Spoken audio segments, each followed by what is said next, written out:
Hey guys, a lot of people requested that I do a tips and tricks video for filming, so help with how to film episodes and things like that for a series. Now there's a lot I could say and I don't really know how to tell you, so it's just going to be kind of a ramble and I hope that you pick up some useful stuff from it. So the first thing that I always think about is getting a good story. I'm going to kind of give you a guide to how to make a decent movie. The whole thing needs a good story. It needs to be a storyline that gets people interested. I usually go with a variety of things. If you can't come up with anything, ask people, and then you'll definitely be doing what they want. But the storyline needs to get their attention, and it needs to be interesting. So at the end of an episode, I quite often like to leave it on a bit of a cliffhanger because that keeps people coming back for more, if they like it. Another thing I'll say is maybe make it a bit original and don't copy other people's ideas. Don't ever do that. Fair enough, draw on books and things like that for inspiration, but you've got to make your own story. People will get really annoyed at you if you just start copying their idea, and it probably won't be as good as theirs anyway.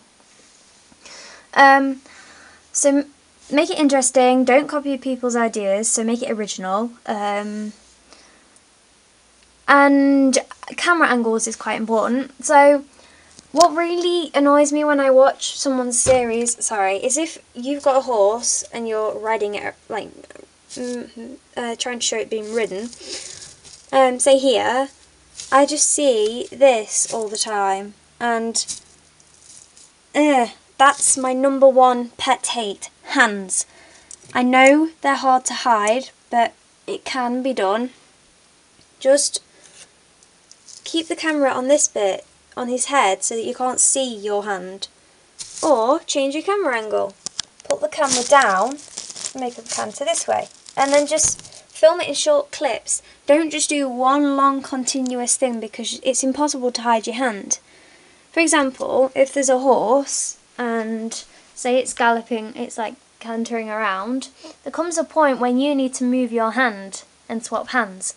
Don't just stop the horse randomly and then move your hand, because it's not realistic. Pause it while the horse is kind of in mid-canter, swap your hands and then carry on.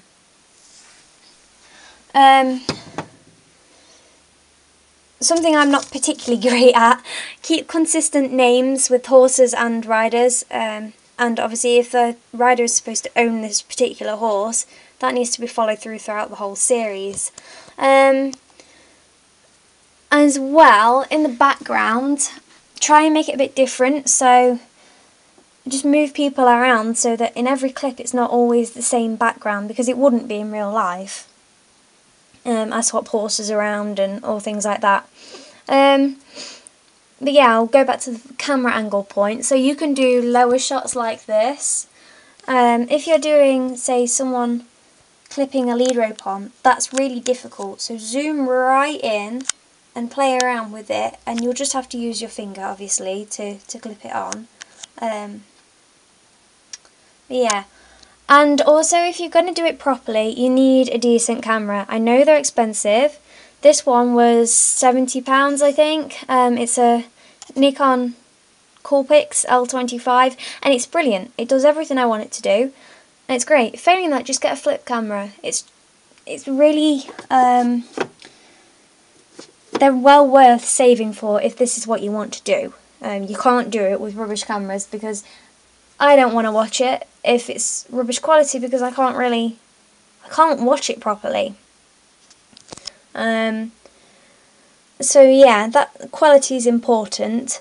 Now something I don't do yet, but I'm going to do with my Briar series, it's good to have other people's voices, because it makes it more realistic. However, there's loads of horses in my barn and it's just not plausible to get so many, a voice for each character. It's just too much.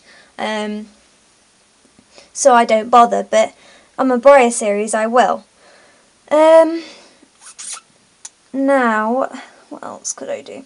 Oh yeah, that's something I don't really like as well, when people I've done it before, but if you've got episode 14, say, and it's episode 14 part A, that confuses people. They don't want to go and look for part B.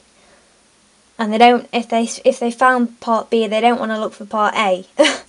And for some reason, they just don't do it. So, if at all possible, don't do that. The solution is either split it into 2 completely separate episodes, or put it in a playlist. That way they can find all of them correctly and in the right order. What else could I say? I've got an interactive thing on mine, so maybe try and come up with a unique way of presenting your video and giving them things to do, or I don't know, a way to contribute to the video, because that engages your viewers and makes it more interesting for them. But if you're going to do something like that, make sure you explain it properly, because otherwise they just won't know what to do and they'll get frustrated at you. What else could I say? So yeah, hands are my biggest issue. I don't like seeing people's hands. It annoys me. People always ask me, oh, can you watch my series and see what I need to do? And I'm like, hands! It's really, really easy to hide them. It just takes a bit. Once you know how, like here, you can't see my hand. But I've seen people where they zoom out like that and they're doing this. Well, no, zoom in on their face and then you can't see their hand. Simple. I think really that's probably about it. I hope you drew some useful things from that. So, changing the background, keep your hands out of sight. Sometimes you use clear, like fishing wire or clear cotton. It's not cotton, it's just clear string or cord or whatever it is, and to move the horse, you tie it around and move the horse like that. That's a good way to hide your hands. If you do have to do a riding shot, I often do it sort of over the horses like this. That looks quite interesting. But you need to play around with the camera angles. There's various ones you can do. Low, you can do sort of the front bit, you can zoom in, you can go over their shoulder, you could look down on them, or you could look up at them. Really, really play around and just see what works. That's the only thing that you can do. You can't just start being awesome at it immediately. So yeah, camera angles, hands, changing the background, being original with the storyline, engaging the viewers and having a very good storyline. And that's pretty much all I can say to you. And don't skimp on the props. Props make a set. If the set doesn't look very good, then it's not very interesting to watch. So you need things going on in the background and people doing things, and although you can't move them all the time, you can still have them there as if they're talking or something. So yeah, I hope you found that interesting and helpful, and let me know if it helped you at all. And I'm sorry it's kind of a ramble, but as I said, I didn't know how else to do it. So thank you for watching, and again I hope it helped.